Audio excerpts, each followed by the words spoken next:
देश के प्रधानमंत्री नरेंद्र मोदी ने 15 अगस्त 2021 को और 2022 में एक ऐलान किया था कि जो भी भ्रष्टाचारी पार्टी हैं जिन्होंने देश का पैसा भ्रष्टाचार करके कमाया है वो सारा पैसा देश को लौटाना पड़ेगा। जिसके बाद आज जो है जिस तरीके से चाहे फिर वो ईडी हो, सीबीआई हो या फिर इनकम टैक्स डिपार्टमेंट, दिल्ली से लेकर तेलंगाना और पश्चिम बंगाल कई राज्यों में छापेमारी जो है वो एजेंसियों की तरफ से की जा रही है। तो वहीं दूसरी तरफ कई विपक्षी नेताओं ने देश के प्रधानमंत्री नरेंद्र मोदी को चिट्ठी लिखी है और वहीं दूसरी तरफ कुछ विपक्षी पार्टी ये तक कह रही है कि आज विपक्ष की आवाज दबाने का काम कर रही है भारतीय जनता पार्टी यानी कि देश की केंद्र सरकार। इस पूरे मामले पर बात करते हैं, हमारे साथ मौजूद है समाज सेवी मुफ्ती शमून कासमी जी। सर, काफी ज्यादा उम्र है आपकी, इस तमाम सरकारों को देखा है। आज अगर एजेंसियां हर जगह से भ्रष्टाचार को मद्देनजर रखकर जांच कर रही हैं, छापेमारी डाल रही हैं, तो क्यों दिक्कत है विपक्ष को? क्यों आखिरकार एजेंसियों को काम करने नहीं दिया जा रहा, चाहे फिर वो पश्चिम बंगाल हो, तेलंगाना हो या फिर दिल्ली हो या तमाम और राज्य हो?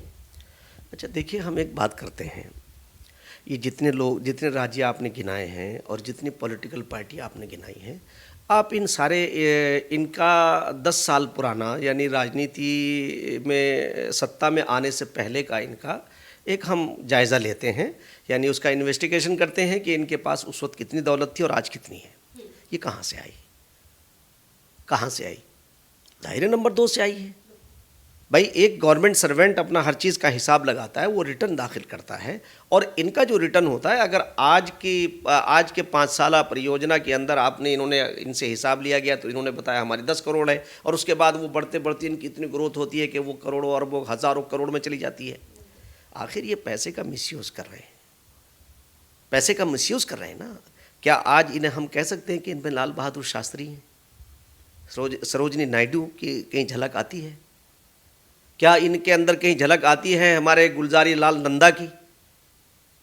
हाँ, इनमें ये झलक ज़रूर आएगी कि इनके कपड़े जो हैं, जैसे इनके जिन्हें ये अपना आइडल मानते थे, मैं भी उनका आदर करता हूँ, हमारे आदरणीय पंडित जवाहरलाल नेहरू जी, उनके कपड़े अमेरिका से धुल के आते थे। तो इनके कपड़ों का जो कलफ है, जो इनका जो अंदाज़ है, वो तो बिल्कुल अमेरिकन जैसा है, देसी कहाँ है? तो अगर ये लाल बहादुर शास्त्री की तरह होते, ये गुलजारी लाल नंदा की तरह होते, तो क्या ये सरोजनी नायडू की तरह होते, तो ये ऐसे थोड़े होते, मौलाना अबुल कलाम आज़ाद की तरह होते। या मैं मुफ्ती शमून कासमी आज के युग का मैं आज ये कहता हूँ कि हमें क्या, लोग कहते हैं कि जिन्हें मौका बेईमानी का नहीं मिला वो ईमानदार हैं, हमें बेईमानी का मौका मिला, हम तब ईमानदार हैं। इसलिए हम कहना चाहते हैं, अरे तुम क्या करोगे, क्या ले जाओगे और क्या लाए थे? आज अपने देश के लोगों के लिए अच्छा सोचो, अच्छा करो। आज देश के बच्चों को ऊपर लाने की ज़रूरत है। बताइए किसी एक स्टेट का, मैं जितने स्टेट में नॉन बीजेपी गवर्नमेंट है, मैं सीधा कह रहा हूँ, उनका हाल देखिए आप क्या है। हर स्टेट के अंदर दंगे हो रहे हैं, हर स्टेट के अंदर जो है वो राजनीतिक कार्यकर्ताओं की, सामाजिक कार्यकर्ताओं की हत्याएं हो रही हैं, उनके ऊपर कोई एक्शन नहीं होता। ये कैसी ईमानदारी, ये कैसी राजनीति?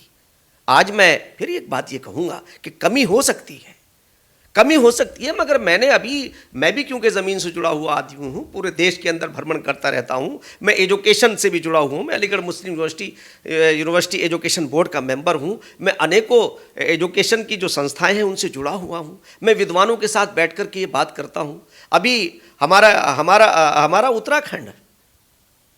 उत्तराखंड जब मैं अभी विजिट पे गया अपने उत्तराखंड में, मैं तो ये समझता हूँ मेरा उत्तराखंड है वो, तो वहाँ के मैंने इतना मुझे अच्छा लगा सुन करके कि ट्रांसपेरेंसी के लिए हमारे आदरणीय जो वहाँ के मुख्यमंत्री हैं पुष्कर सिंह धामी जी, उन्होंने एक अध्यादेश लाए ताकि नकल विरोधी अध्यादेश, यहीं से तो टैलेंट खराब होता है, यहीं से टैलेंट पैदा होता है। अगर बच्चे जो हैं वो मेहनत करेंगे, मेहनत करने वाले बच्चे तो पीछे रह जाएं और जिन्होंने मेहनत नहीं की सेटिंग से वो नकल करके पास हो जाएं, वो बड़े बड़े ओहदे हासिल करें।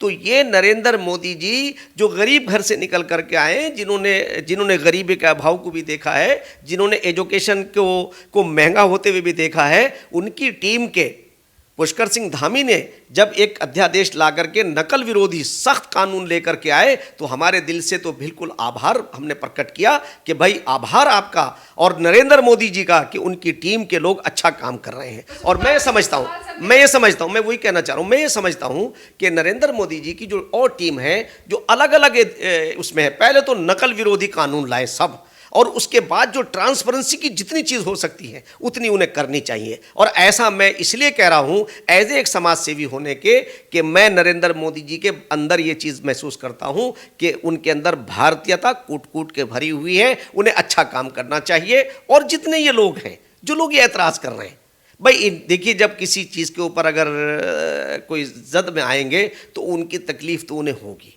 अब इन्हें आजकल हिसाब देने की आदत नहीं थी। जैसे मुल्क के अंदर बहुत सारी एनजीओ चल रही हैं जो अलग अलग धर्मों के नाम पे चल रही थी, बड़े बड़े विद्वान चला रहे थे। आज जब वो FCRA लेकर के वो वहाँ से विदेशों से धन लाते थे, आज की सरकार ट्रांसपेरेंसी लेकर के आई है, उनके ऊपर अंकुश लगाया है। उसी में तो मनीष सिसोदिया और अरविंद केजरीवाल की एनजीओ भी आती है। अभी तो ये उनकी भी जाँच होनी चाहिए इन सारी चीज़ों की। तो इसलिए मैं कहना चाहता हूँ कि भाई आप ऐसा भ्रम पैदा मत करिए कि सरकार किसी के साथ भेदभाव कर रही है। सरकारी एजेंसियां जो हैं वो बिल्कुल निष्पक्ष हैं।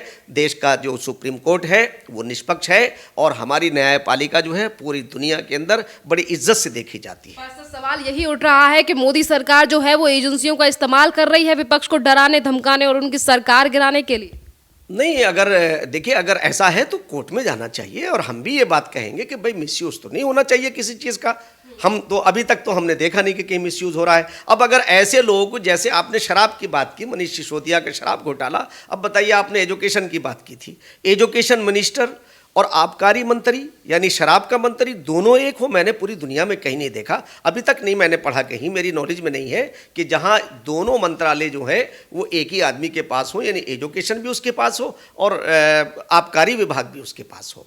तो आप बताइए, अब आबकारी विभाग अगर उसके पास है तो आप बताएं उसकी तो, और उसमें घोटाला किया तो घोटाला को तो भाई एजेंसी पकड़ेंगी। आज बहुत ज्यादा कई राज्यों में जो है वो छापेमारी की गई है। इसको लेकर विपक्ष की तरफ से ये भी सवाल उठ रहा है कि आवाज और डराने का काम किया जा रहा है। तो वहीं विदेश में राहुल गांधी ने भी कहा कि विपक्ष को बोलने की अनुमति नहीं है, सभा में माइक बंद कर दिए जाते हैं विपक्ष के, इतना डर है, लोकतंत्र नहीं है देश में और उसी लोकतंत्र को खत्म कर रही है ये सरकार।